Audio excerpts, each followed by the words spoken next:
Hello, everyone. Welcome back to another episode of the Christianity Original podcast. My name is Cam. I have Grace, Phoebe, and Mark with me. Hey, guys. Hey, everybody. Hi, hello. Yeah. All right, Phoebe, what are we talking about today? So today we are going to start with Romans 12th chapter from the 9th verse, and we're going to see how much we can get done. Our goal is Romans 13th chapter, the entire chapter of 13. So let's right away start it. So first we're going to look into Romans 12 chapter 9 to 16 verse and see what Paul has to say. But before we go on to that, just to remind us of the circumstances, why is Paul writing this letter? It's a letter. So when we read Romans or when we listen to Romans, we have to start from chapter 1, verse 1 and go end of 16th chapter at one sitting.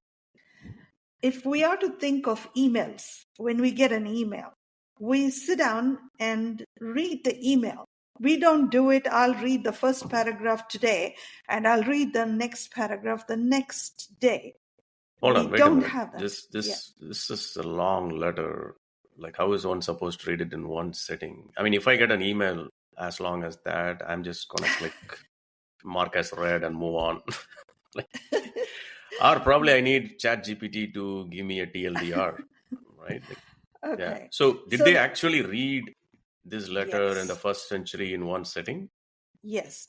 So it is like they have these tenements that they say, houses. There are like one-room apartments, which are about probably Also, it's not- stores they work in.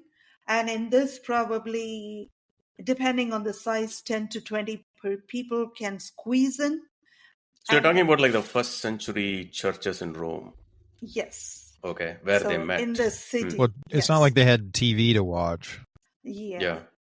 And, or anything other entertaining to do. Yeah.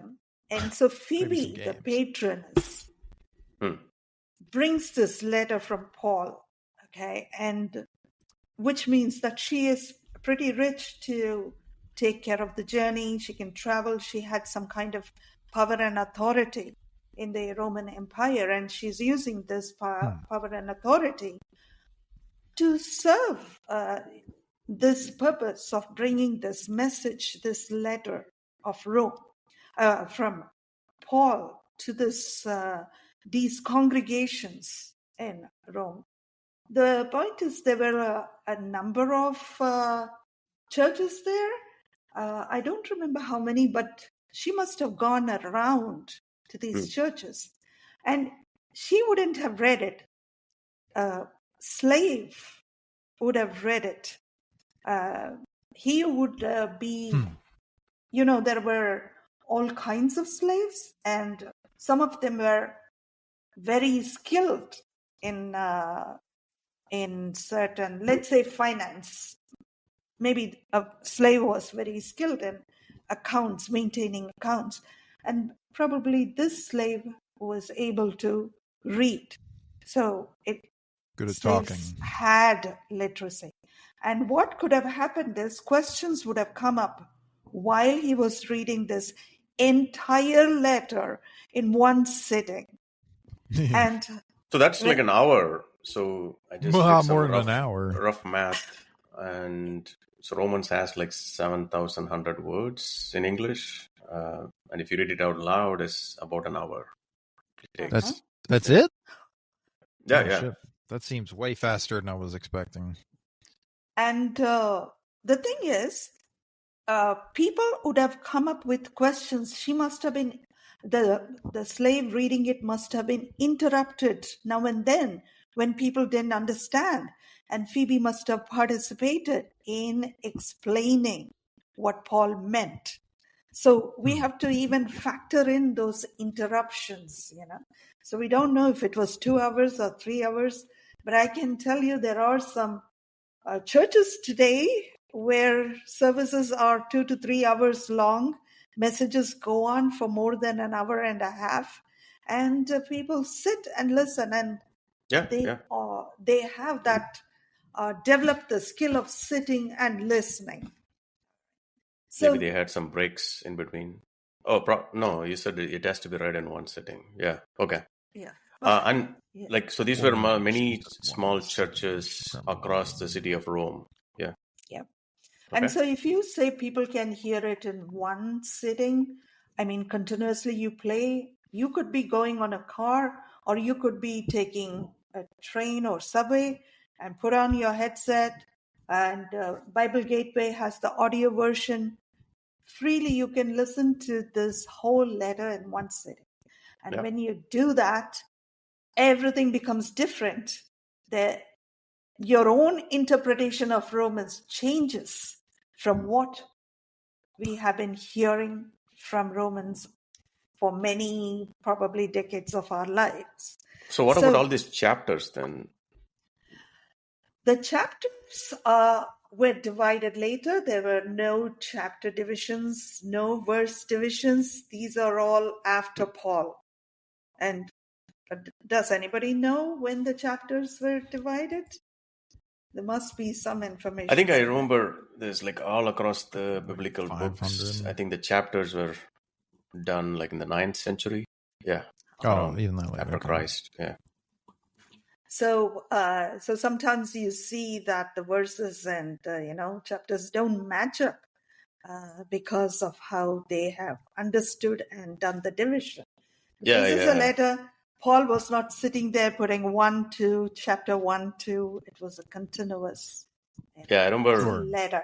There is something interesting even in the Gospels, where one of the Gospels where Jesus at the end of a chapter, he says, truly I tell you, there are some of you who will still be alive when I to see the glory of the kingdom come, right? Like, so people try to interpret that as, okay, see, look at this. This means the kingdom came, or the glory of the kingdom came in the 1st century. But what they miss is right in the next chapter, in the beginning, he takes 3 of his disciples to the Mount of Transfiguration and shows them the glory of the kingdom.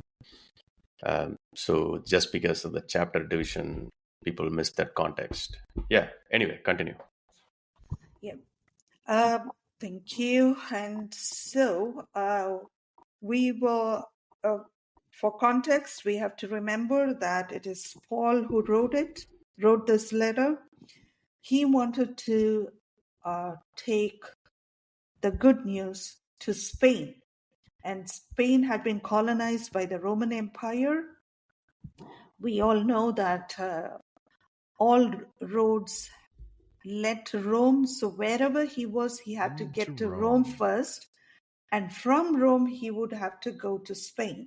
So in Spain, usually Paul's methodology was to go to a city, get work, settle down there, go to the synagogue, make his first contacts, and then he would have customers and he would speak to customers, and then these small churches were founded by him.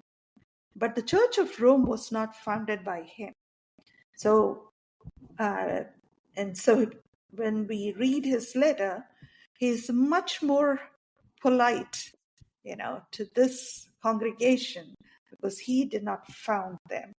He kind of persuades and tries to convince them. So there's a purpose to this letter. There is an overarching purpose, and that is like getting support for his mission for his gospel mission to Spain. Yes. And why does he want to go to Spain, though? He wants to go do the mission work, right? He wants to spread the good news that Jesus brought to us. So that is his mission, right? He has been to in some places he says he has been to many places, and if he has not been Asia there, Minor, somebody else has gone there. Now Spain was uncharted territory. There were no synagogues there, or at least he did not know of synagogues. It's assumed that he did not have that kind of connection. And so he needed the support and help from the churches in Rome to assist him. And there could be assistance, could be in the form of language. Somebody could find a person who could translate for him, connections to help him stay there, probably get work and take care of himself. And also, where would he need to start? Also, it's assumed that there were two persons who worked in the government services. I don't know how you say it here. If you have employment with the government. Government employees. Government employees who worked there. And they could probably assist him in many ways that could help him in his ministry. So so that is the first thing why Paul wants their help. But then we also have discussed about two factions. In the 14th and 15th chapter, we saw this strong and weak faction. But it was not limited to just strong and weak. If you were to read from 1 to 11, you will see that people are fighting for power. And for this, we have to thank Emperor Claudius of the Roman Empire, whose edict had expelled the Jews from the city of Rome. So when the Jews came back after the death of this emperor, they found that the leadership of the congregations had overturned. Now the Gentiles were in power and the Jews were in minority. And so what is out in the world, like who is powerful and who is not without power? That plays out within these congregations. So two things we remember, Paul is writing so he can get help to go to Spain for the ministry. But at the same time, he has to deal with the conflicts within the church, and he wants to bring them together, unity.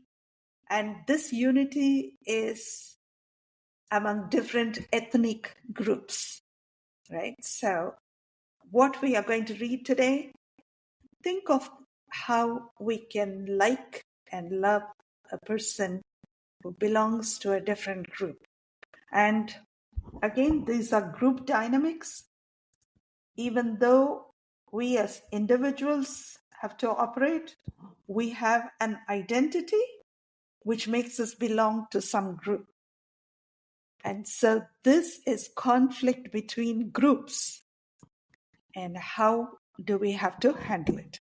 I'm going to ask Mark to read Romans chapter 12, 9 to 16. He's going to tell us what he thinks, what attracts him about this passage, and then the others will chime in and we will continue to discuss. Mark. Sure. So, starting from verse 9, let love be without hypocrisy. Abhor what is evil, cling to what is good. Be devoted to one another in brotherly love.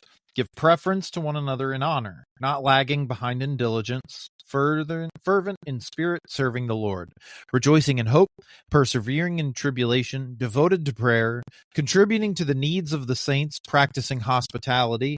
Bless those who persecute you, bless and do not curse. Rejoice with those who rejoice, weep with those who weep. Be of the same mind toward one another. Do not be haughty in mind, but associate with the lowly. Do not be wise in your own estimation. So, the first thing, a lot of advice out there. Yeah, well, it's a lot of it's a list. Paul likes lists. The first thing that sticks out to me, and the one that I kind of touched on a little bit last week, was the brotherly love. the word is phileo, which is why it's translated as brotherly. And a lot of the term brother could kind of invoke the idea of family. And however, rather, the ideal of familial love, there are certainly cultures in which you can get an understanding of this, but really the type of familial love in Greek, the word for that is storge. It's actually not in the Bible. You can find roots of it in the Bible in different words, but it's connected with other words, and so it's not the same thing. And so this phileo is meant to invoke a deep bond, the kinds of, like, you might consider a brother in arms type of bond, where they're like reliant on one another. They're willing to put their life in the hands of the other, right? It's a very deep friendship bond, and so this is like very. This is not like, because sometimes familial love can be very surface level, where it's like you're just participating in niceties just for the sake of appeasing family members or what have you, or falling in line with customs or what have you. This is not what this is, right? And to kind of connect that then to the rest of this, these are all qualities that are exemplified through phileo.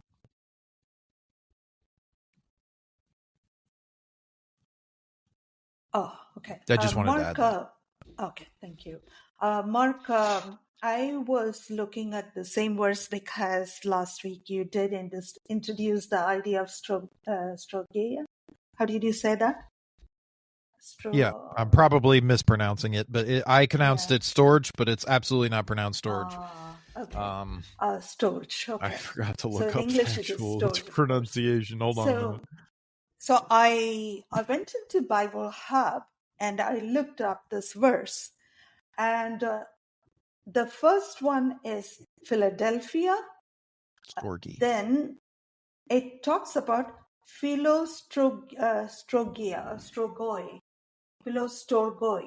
So Okay. So that means that word that you said, storage, is there in the Bible, but it comes with the word philo. It attaches to philo and becomes a compound word. And probably that is why they are saying that it is not in the Bible, but it's actually there. So interestingly, this verse is so strong because it uses two different words. And one is Philadelphia, another is Philostorgos. Now, which verse are you guys talking about? 12:10. I'm trying 12:10. to pronounce it correctly. Be devoted to one I see. another in love. Philostorgoi. That is the word used in that sentence. Okay, so I didn't catch that.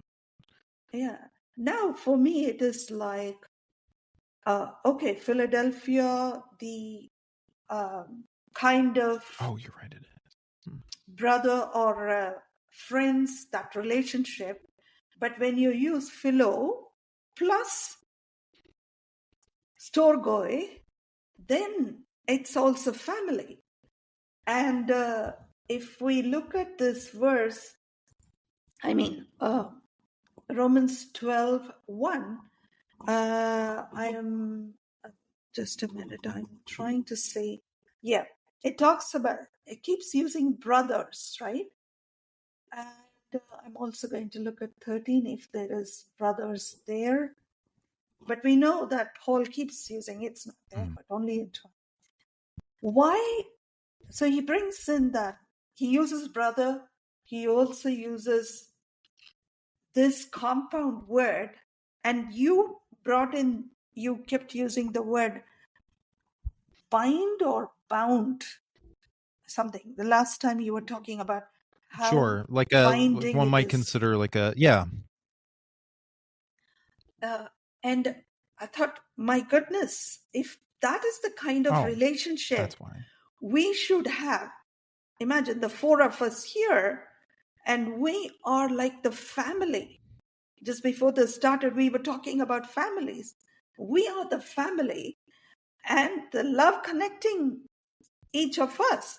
Even though we may have disagreements with our parents or siblings, we still love them, right? And here we are siblings of God, children of God, we are siblings. And the love that we have for each other is so tight, strong. And for me, that was like, whoo, an explosion. And another word they I was going to use say is this is also time. the only Yeah, instance of this word in the yeah, entire Bible. yeah. If I have to be very technical and be a bit of a show off, it's called, what is that? Hexagon or something. That is when that word occurs only once in the Bible. They have a term for it. Paul has a tendency to do that. Okay. Yeah. So Paul does it a lot, I understand. and and then it says next to time is a word. I'm bringing in these words, and that is honor. Rome had a culture of honor and shame, and we have talked about it, in our families and communities. Honor and shame. We feel shame. We feel honored, and here it's honor one another. The most important word is one another. Alleluia. One another. You will constantly read that one another. Mutuality, you say. Look at the connection. For me, it's like delightful to know that I have this siblings of, in God's family, and we are all so connected, and such a strong bond it is, right? So, Yeah, and I think yep. when I look at some of the definitions, right, I think Philostorgos is kind of like the most affectionate form of love, family level devotion, usually found between parents and children. The love with warmth, right? That's how it's portrayed. And I think in this verse, it's like double philo, right? Like, so there is Philadelphia and there is Philostorgos, right? And like, so basically, family style affection in a non-family group. That is what is emphasized here. And I'm glad, Mark, you brought up this word, because this seems to be a very rare word, not only in the New Testament, it's also not frequently found elsewhere in Greek literature. So it's like a affectionate love and familial affection. So it's like a tender, warm type of love. Yeah. And another word I would like us to look into is verse 13. Can you read verse 13 again, Mark? Sure. It's the contributing to the needs of the saints, practicing hospitality. I'm guessing the word saints there is not something I'm more like interested in hospitality. Yeah. Hospitality. And that word also is what is that? Philoxenia. Philo. Hospitality also has philo in it. Look at that. So that is like, hospitality. Here, of course, it's like they are talking about, And I think hospitality can be here anywhere. I think hospitality is important, especially in context of their location, right? So all roads lead to Rome. So any believer who is engaged in gospel mission work like Paul is gonna go through Rome at some point, and it is this community of, or this network of small communities that provide hospitality, even if you are coming from like some other city, they have never met you. They all depend on your hospitality, because I don't think they could afford like a hotel in the city of Rome, right? Like, so support, mutual support and inclusion, I think that all is necessary for the church to grow and expand, right? For the gospel to reach the ends of the earth, people need to travel through Rome. And if the Roman believers, they're not hospitable, or they don't exercise hospitality, that's going to put a block on everything. Yeah. Well, it's interesting too because the word also is like by entertaining in one's home. That is to say, by sheltering one. But it's also something that harkens back to our ancestors, where at one point we had the capacity to travel anywhere and just be accepted by, to within a certain degree to various other tribes. Like people could just decide to go on a trip and travel, hundreds of miles away, and they would be able to be sheltered in that location. Yeah. And So probably it's something that, like, it's a better yeah. orientation for humans. Until then, probably it might have been just like by people could have been doing that purely by association in terms of their tribe or their race, that type of thing, right? Oh no, it was well outside tribes. But here it Yeah. is kind of they are brought together by an idea or brought Okay. together by faith, right? These people who are traveling, Mhm. Paul is a Jew, but a lot of the people over there are Gentiles. They come from completely different backgrounds, but they have to practice hospitality No. to like a relative stranger. Yeah.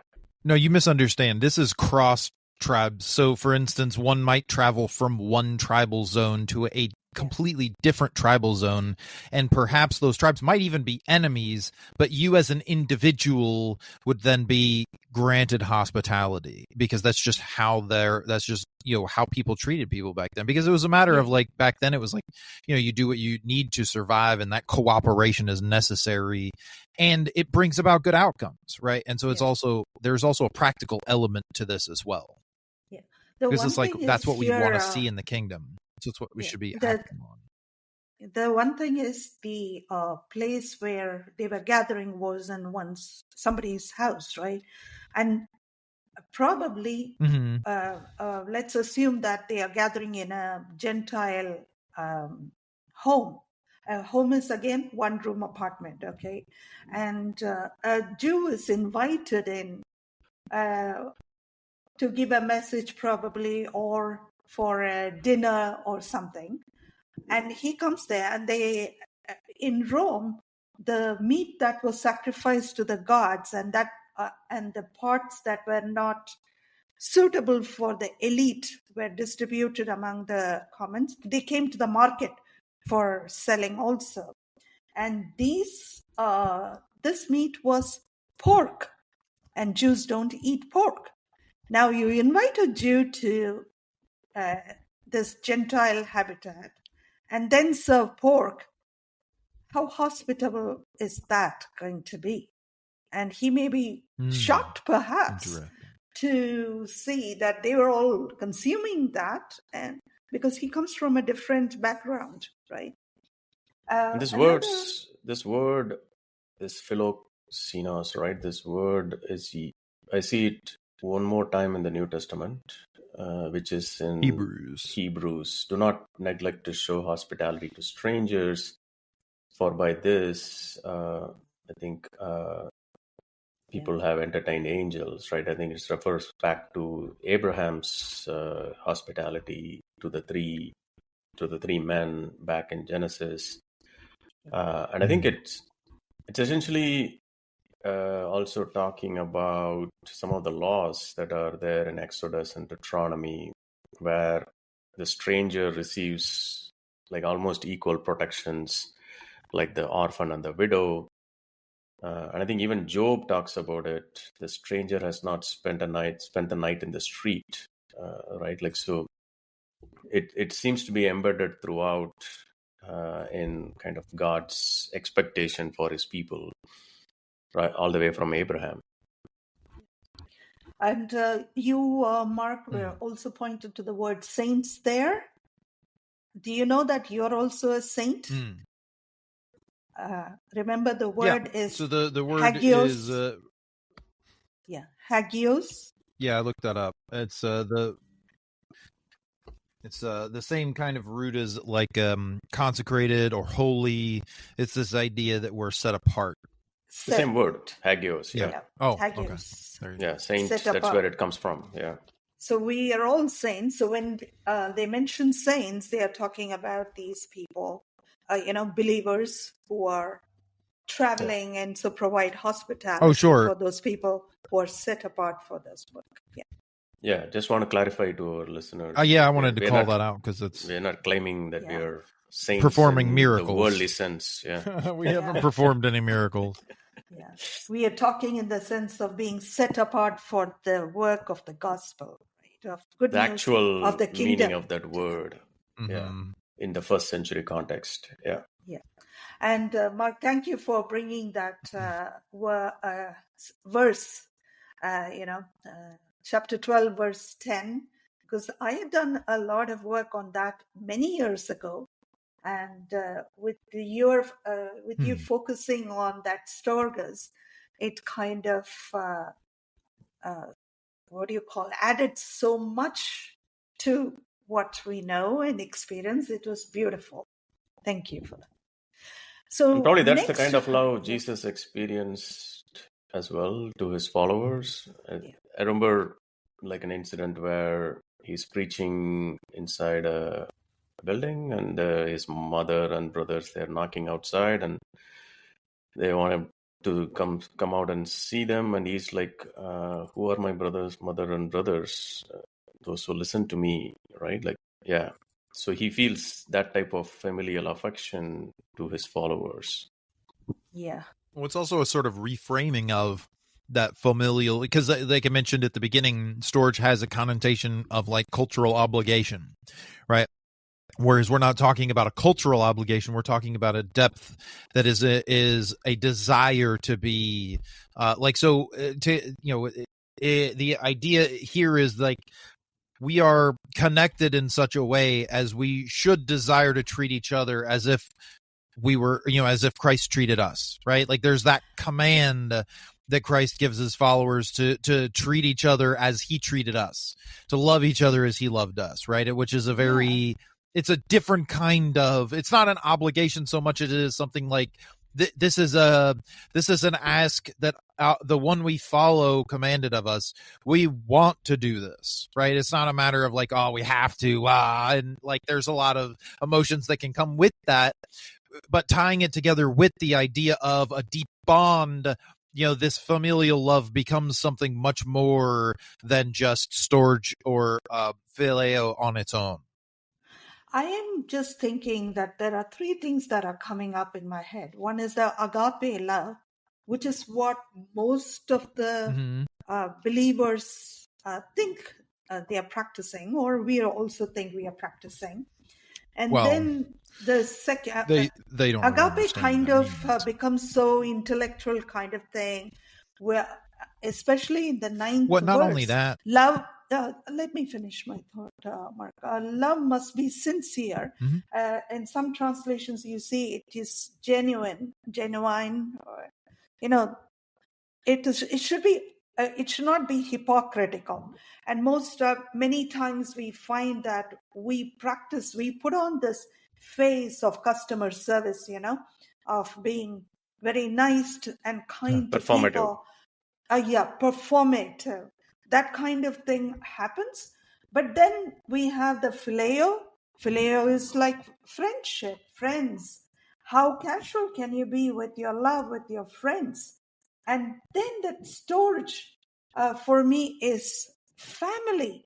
It brings affection. So for me, that phileo and storage touches upon affection. And do we insist on affection in the church? Maybe those who we like. But in families, we may not like our sibling, or maybe our parents may not even like us, and we still have affection for them. That, I think, is what is here. The familial has that affection, that is the bond that is coming in.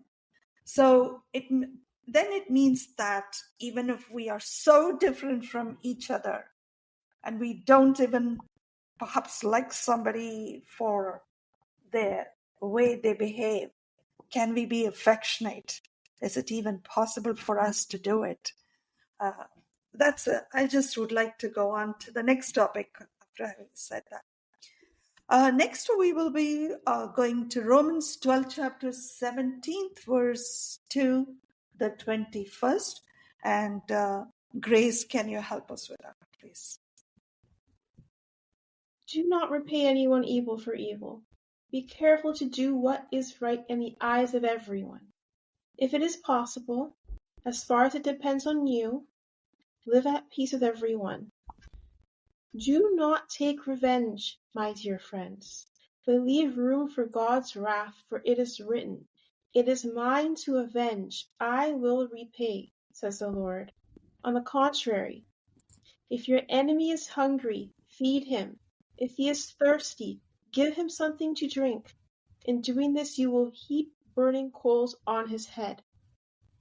Do not be overcome by evil, but overcome evil with good.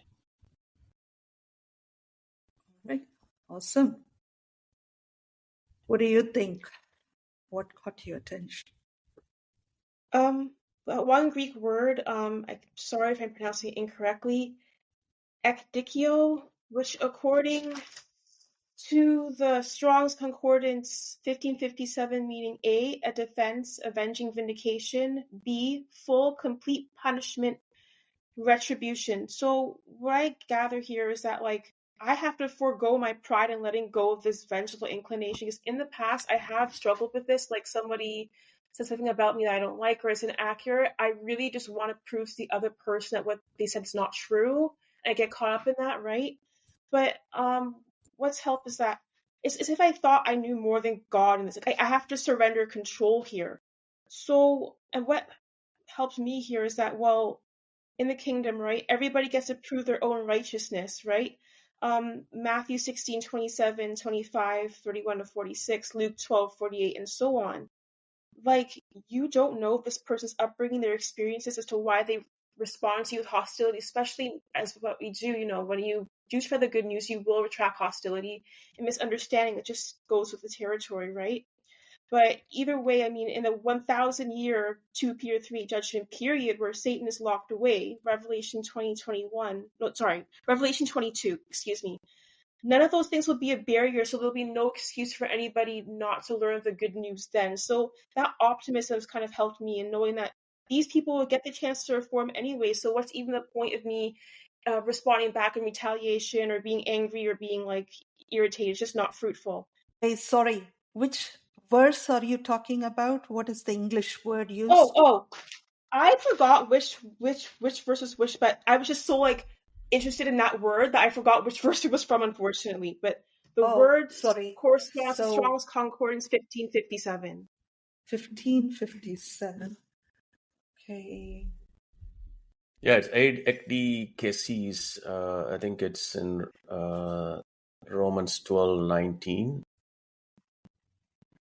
So Romans 12:19 says, "Do not take revenge, my friends, but leave room for God's wrath. It is written, it is mine to avenge, I will repay." For mine is revenge, right? So mine is vengeance. Vengeance is mine. So in that context, 1557, I think this word, it's been translated as vengeance, justice, avenging of wrong, punishment, retribution. It occurs how many times? 9 times in the New Testament.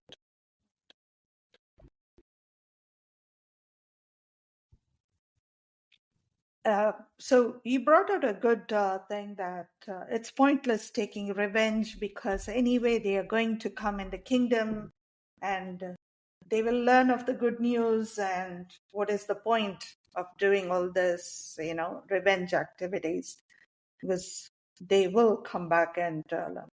But what do you think of, I mean, But here, how like, do you... should it also be about, is he talking about people inside the church? That's what I was wondering. I didn't want to go too much outside Scripture. The church, or should this be, he's writing to believers, right? So is he talking about, like, what are you guys doing with each other? Is it taking revenge within the church? I don't know. Here, I think It has to do with outside of the church, but it Hmm. talks about our behavior, Hmm. Hmm.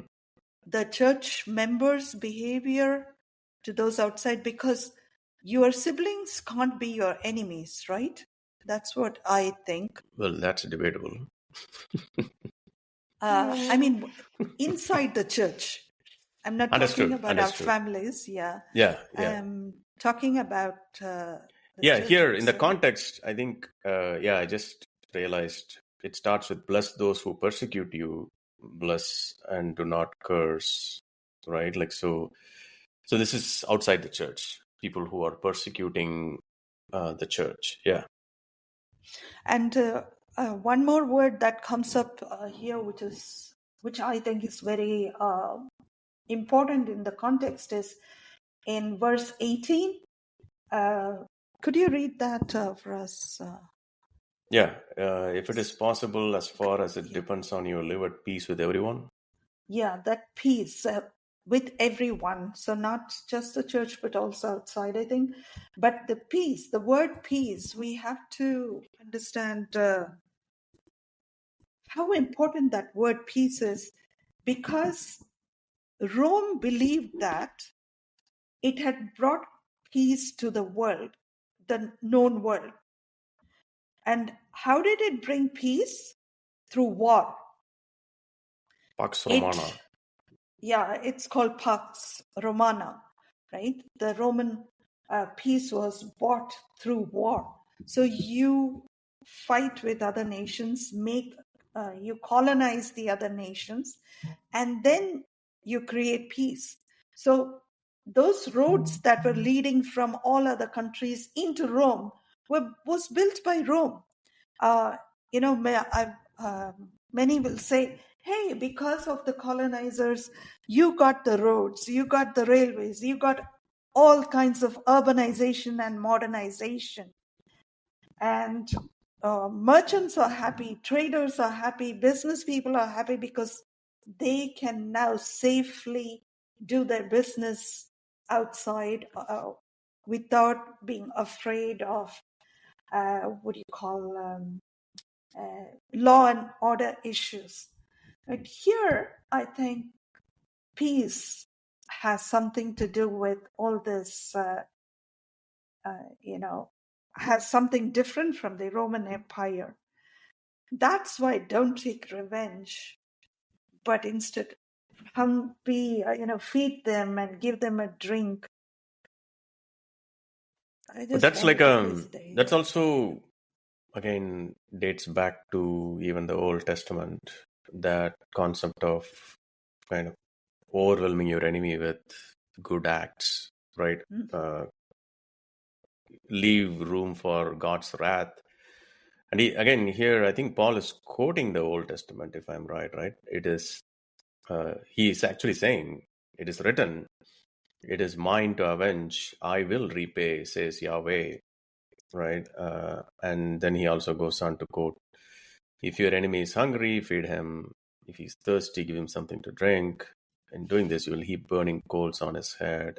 Is that in Proverbs? Yeah, I think that's in Proverbs. Proverbs 25. Yeah. Yeah. And the other one is, "It is mine to avenge, I will repay." I think that's in Deuteronomy 32, Yeah. 35. Yeah. But I'm just thinking how, we can feed and give the thirsty to the enemy. The practicality of today, we build walls. For me, this building of walls is very, very crucial. We build walls to keep out the enemy. And Mark was initially Draw talking lines about between ourselves traveling, and others. hospitality, and here we don't trust strangers. We are in fact taught not to trust strangers. So something to think about. But one thing is that if we are able, I was just thinking in this way, Paul's vision, if we are able to have many churches, small churches like us, and people are able to see the love and affection and hospitality in these churches, then maybe the others who we consider as enemy, they could probably change. Possible. Yeah. All right. So what Any do other you thoughts, think? Mark? You were saying something. Oh no, I mean I no. Okay. So Cam, what do you think about time and how did Yeah, yeah. Grace, did you have anything else to add No, go on this ahead. passage? All right, cool. So I think this was a good discussion, especially we covered Romans 12, like from 9 to 21. We talked about a lot of interesting words, covering familial love in a non-family group, hospitality, Philostorgos, that is the familial love, vengeance, peace. Yeah, it was a good discussion, and we will continue in our next episode. Of course, to our listeners, if you like what you are hearing, please like and subscribe to our channel. And if you have any thoughts to share, we'd love to hear from you on the comments. All right, till next time, God bless. Thank you. Right.